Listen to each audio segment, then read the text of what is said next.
তিন শ্রেণীর ব্যক্তির বিরুদ্ধে আল্লাহ বলেন আমি নিজেই কিয়ামতের দিন মামলা দায়ের করব। I will be against them in the day of judgment. Three categories of people I will be against them in the day of judgment. তিন শ্রেণীর লোক কিয়ামতের দিন তারা ছাড় পাবে না। আল্লাহ বলেন আমি নিজেই তাদের বিরুদ্ধে মামলা দায়ের করব। এর মধ্যে এক শ্রেণীর লোক হচ্ছে রাজুলুন ইস্তাআজারা জিরান ফাস্তাউফা মিনহু ওয়া লাম ইউতি আজরা। একজন শ্রমিক ভাড়া করে তার কাছ থেকে কাজ নিয়েছে কিন্তু তার পারিশ্রমিক আদায় করে নাই। এরকম আছে না নাই?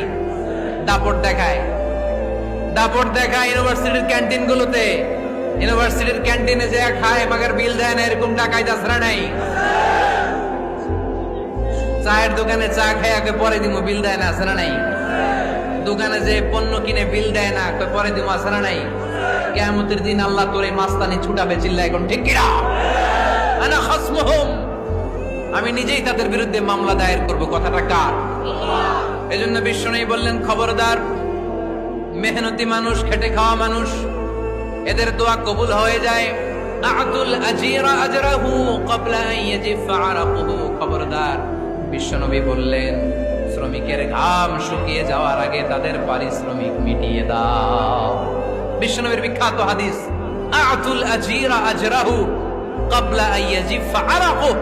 শ্রমিকের ঘাম মাটিতে লাগার আগে, শুকিয়ে যাওয়ার আগে তাদের পারিশ্রমিক মিটিয়ে দাও। কেননা তারা যদি বদদোয়া করে তোমার জীবনকে জাহান্নাম বানিয়ে দিবে কে?